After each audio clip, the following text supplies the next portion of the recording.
Welcome, everyone. Today we're taking a deep dive into the really interesting legal world of the Philippines. It's quite a unique place, isn't it? Rich history, unique culture. It really is. And we've got this collection of supposed laws from there. Some sound, perfectly reasonable. Others are just out there. Totally bizarre, yeah. So our goal was to kind of unpack these, figure out what's real, what's probably just myth, and maybe understand a bit about the why, the history, the culture behind them. Right, it's more than just odd facts. It's like a little window into the Filipino way of life. Exactly. And we're working from a text that explores these alleged laws, gives some insights, maybe some educated guesses about where they came from. Okay, let's jump in. First one. Apparently, it's illegal to drive wearing slippers or sandals in the Philippines. Yeah, that one. It sounds oddly specific, doesn't it? Yeah. But I guess on the surface, it makes sense from a safety point of view. Oh, absolutely. You can just imagine a flip-flop, sliding off at the wrong moment, getting stuck under the brake or something. Especially with the kind of traffic you can get in Manila. Right. And flip-flops, I mean, they're everywhere there, aren't they? It's practically the national footwear, so it's actually pretty relevant. And there are apparently stories, anecdotes of drivers actually getting fined for this. Really? Okay. Now, if you try to trace it, the source material points towards the Land Transportation Office regulations, the LTO. Ah, okay. The official body. Yeah, the main agency for road transport. So it makes sense they'd want secure footwear for drivers. It's not even unique to the Philippines, apparently. Oh, Places like Spain, France, they have similar rules about driving footwear. For that same reason, pedal control. interesting. So that adds a bit more credibility, makes it seem more like a real practical rule. It does. So the text suggests enforcement might be a bit inconsistent, Yeah. sporadic maybe, depends where you are. Yeah, that sounds about right for many places, doesn't it? Okay, so moving from driving footwear to public conduct, what about this spitting law? Presidential Decree 1151. Ah, yes. This one supposedly takes us back a bit, to the time of President Ferdinand Marcos. The New Society era in the 70s. Exactly. That period had a real focus on public order, cleanliness, projecting a certain image. Right, so banning public spitting would kind of fit that whole agenda, wouldn't it? Especially in crowded cities, public health concerns. Precisely. Think about dense areas like Manila. The rationale, historically at least, seems sound. But the big question is it still a thing? I mean, is anyone actually getting pulled up for spitting today? That's what the source questions too. It might technically still be a law on the books somewhere, but active enforcement, probably pretty rare now. Feels more like a historical artifact, maybe, something from a specific time. Likely, yes. More of a footnote than a daily concern. Okay, all right. Now, for one that sounds, well, let's see. An alleged ban on singing obscene songs in public, specifically mentioning a song called The American Girls. Now, this one is intriguing because it's so specific. The American Girls. The text suggests a possible link to the American colonial period, maybe some kind of anti-colonial feeling, or perhaps just the moral standards back then. You can almost picture it, can't you? Some scandalous song causing outrage, but is there actually a famous, notorious song from that era called The American Girls? Well, that's the tricky part. The source material we looked at couldn't find any solid historical record of such a song being a big banned thing. So no infamous tune everyone knew was forbidden. Doesn't seem like it. Which makes you wonder, could it be less about one specific song and more about a general, maybe anxiety about American cultural influence back then? That's a good point. Maybe the name just got attached to that feeling somehow. It's possible. Without proof of the song, the idea of a specific law against it feels shaky. It leans more towards being, perhaps, folklore, an exaggerated story passed down. Yeah, a myth from the occupation era, maybe. Interesting how those stories pop up. Okay, let's shift to something that feels a bit more grounded, maybe. Bans on certain toys. Too violent or suggestive.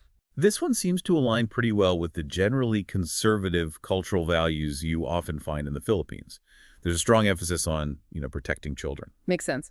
Shielding kids from things deemed inappropriate. Yeah. And the Department of Trade and Industry, the DTI, is apparently the body involved here. That's what's reported. They'd be the ones setting standards, potentially.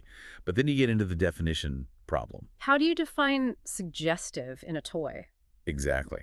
It's inherently subjective, isn't it? What one person sees as harmless, another might find problematic. Enforcement can be really inconsistent. You see similar debates elsewhere, too. Other conservative countries grappling with the same thing. It really highlights that tension. Protecting kids versus, well, where do you draw the line? Definitely. Okay, how about this one? It sounds almost too nice. Jaywalking is illegal unless you're a senior citizen. Uh-huh. Yeah, the first part is definitely standard. Jaywalking laws are pretty common globally, right? Including in Philippine cities like Quezon City, for safety and traffic flow. Sure, you see the signs, but the senior citizen exemption, that's the bit that makes you pause. It does. Now, there's absolutely a huge cultural respect for elders in the Philippines. It's deeply ingrained. And there are laws, like the Senior Citizens Act, that give them actual benefits and privileges, discounts, priority lanes. Absolutely. That respect is real and codified in many ways, but a blanket exemption from a basic traffic safety law like jaywalking. Seems a bit unlikely, doesn't it, from a purely practical standpoint? Maybe police are more lenient, perhaps. That seems more plausible. Discretion, understanding, maybe turning a blind eye sometimes. But a formal legal carte blanche to jaywalk just because you're over 60? Probably not. Feels more like a nice idea or a rumor born out of that respect, rather than actual law. Okay, next. Curfews for minors. Now, this one feels much more familiar and, well, real in many places there. It's a pretty common local ordinance. Right, aimed at keeping kids safe, reducing juvenile crime, that sort of thing. Exactly. Usually for those under 18, often kicking in around 10 p.m. until the early morning, maybe 5 a.m. And enforcement can be quite strict in some areas. I've heard Davao City mentioned. Yes, some cities are known for being stricter than others. It likely varies a lot between urban centers and more rural areas. And the source mentions possible exemptions. That's interesting too, yeah. Exemptions for things like attending religious events or if they're with a parent or guardian. Which, again, kind of ties back to the cultural context, right? The importance of family and religion. Definitely. It shows an attempt to balance that public safety goal with established cultural norms. Okay. How about regulating affection? Bans on public displays of affection or PDA in certain cities. This taps right into that cultural emphasis on modesty, often linked to the country's strong Catholic background. A preference for more reserved behavior in public. So not necessarily a national law, but maybe local rules. Precisely. It's highly unlikely there's a nationwide ban, but specific, more conservative cities might have local ordinances. Baguio often comes up as an example. Like rules against getting too cozy in public parks or something? Exactly that kind of thing, Yeah. reflecting the particular values of that community. Yeah. So plausible, but localized. Right. Now for a big one. Not just quirky, but uh, legally quite significant on a world scale.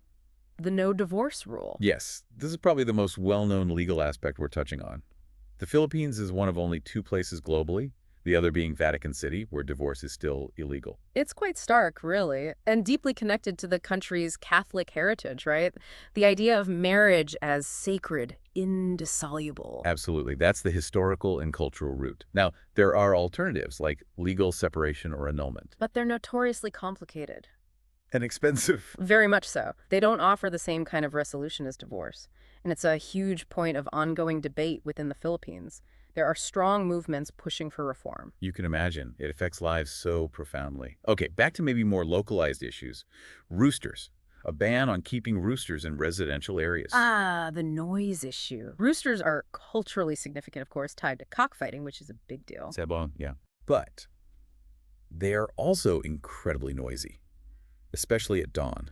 So you can see the conflict in a residential setting.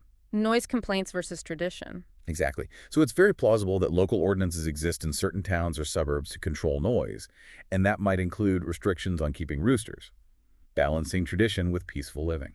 Seems like a classic neighborhood issue, really. Depends on the specific place. Okay, last one. The anti-karaoke law. A ban after 10 p.m. Uh-huh. Given how much Filipinos love karaoke. It's like a national pastime. It really is. The idea of a specific anti-karaoke law seems almost, well, wrong. But again, think about the noise factor. Late night singing sessions, yeah. Neighbors trying to sleep. You can see the potential for complaint. Right. So while a dedicated karaoke ban is probably an urban legend, general noise ordinances are definitely real. Ah, so it's not targeting karaoke itself, but just excessive noise after certain hours. That's almost certainly the reality. Many places have rules about noise levels, especially at night. And loud karaoke would absolutely fall under those general rules. Yeah. It's about noise control, not banning the activity per se. Got it. Okay, so looking back at all these, it's quite a mix, isn't it? It really is.